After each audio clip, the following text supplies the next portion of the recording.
Actual టెంకాయల madam stay ఉంది sir. అయినా కూడా మీ పేరు చెప్పుకొని వాళ్ళు ఇక్కడ పాడుతున్నారు. సార్ చెప్పినారు కదా 20 ఎకరాల దూరంలో ఉన్నారని. అయినా వాళ్ళు లెక్క చేయక, అధికారులు లెక్క చేయకుండా టెంకాయల వేలామంతో కోర్టు ఆర్డర్ని ధిక్కరిస్తున్నారు. దాన్ని మీరు ఈవోగా ఏం చెప్తారు చెప్పండి సార్. టెంకాయల అమ్మకం టెండర్ల పైన కోర్టులో స్టే ఉండేది వాస్తవము. మేము ఎవరికి కూడా టెంకాయలు అమ్ముకోమని ఎటువంటి పర్మిషన్ ఇవ్వలేదు, చెప్పలేదు. వాళ్ళు మీ పేరు చెప్తున్నారు సార్. మేము ఇది ఇది ఆ ఊరికి ఆరోపణ మాత్రమే మేము చెప్తున్నాం కదా. నేను ఎవరికి ఇవ్వలేదు, ఎవరికి చెప్పలేదు. వాళ్ళు చేసిన ఆరోపణలు వాస్తవం కాదు. ప్రజెంట్గా అమ్ముతున్నారు సార్. ఎట్లా ఇప్పుడు ఇదే మా సిబ్బందికి ఇప్పుడే చెప్తున్నాం. ఉదయం చెప్పాము మేము పర్సనల్గా పోయి వాళ్ళకు వెంటనే మీరు కాల్ చేయాలన్నా లేకపోతే చర్య తీసుకుంటామని చెప్పాము. ఇప్పుడు కూడా ఒక ఫైల్ పెట్టి వాళ్ళతో స్టాఫ్ని పంపించి వాళ్ళు అమ్మకుండా చేసేట్టుగా నోటీసులు ఇస్తాము. మేము ఇది రేపు కోర్టు ఆర్డర్ ఉత్తర్వుల ప్రకారము ఎలా ఇస్తారో దాన్ని చూసి ఒకవేళ దేవస్థానంతో మేము దేవస్థానం తరఫున టెంకాయలు పర్చేస్ చేసి మేము అమ్ముతాం. ముత్తన్న అనే వ్యక్తి ఇప్పుడు యాక్చువల్ బిడ్డర్గా ఉన్నాడు సార్. ఆయనే ఇప్పుడు అందరికీ టెంకాయలు వేస్తున్నారని చెప్పి వ్యాపారస్తులు కూడా చెప్తున్నారు సార్.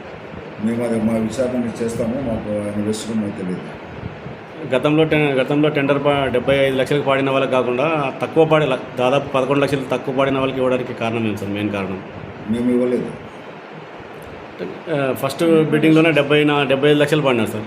వాళ్ళు క్యాన్సిల్ చేసినారు. మళ్ళీ సెకండ్ బిడ్డింగ్లోనే 64 లక్షలకి ఇచ్చినారు సార్. ఫస్ట్ 75 లక్షలు నేను రికార్డు ఇవ్వచ్చులే. నాకు తెలిసిన సమాచారం మేరకు 75 లక్షలు పాట పడినప్పుడు 36 లక్షలమైన డిమాండ్ డ్రాఫ్ట్ పెట్టి సెండర్ వేసినారు. తర్వాత డబ్బు కట్టారు కాబట్టి ఆ లీజును అటు ప్రాపర్టీ క్యాన్సిల్ చేశారు. మళ్ళీ పబ్లిక్ హాస్టల్ రెండోసారి పెట్టాడు. రెండోసారి పబ్లిక్ హాస్టల్లో 64 లక్షలు వచ్చిందని, ఇది రీజనబుల్ అని పై వారికి ఉత్తర్వులో మంజూరు చేయమని అడగడం జరిగింది. అంటే 10 లక్షలు తక్కువైనట్టే కదా సార్. అది దేవాలయ ఆదాయానికి గండి పడినట్లే కదా సార్. అప్పుడు ఇవో ఆ విధంగా రాశారు. అది ఏ విధంగా గండి పడింది అనేది ఇప్పుడు మేము చూస్తేనే తెలియదు. ఇప్పుడు అమ్ముతున్న వాళ్ళ మీద మీరు ఏమైనా చర్యలు తీసుకుంటారు? వెంటనే చర్యలు తీసుకుంటాను. మా సిబ్బంది పంపిస్తాను.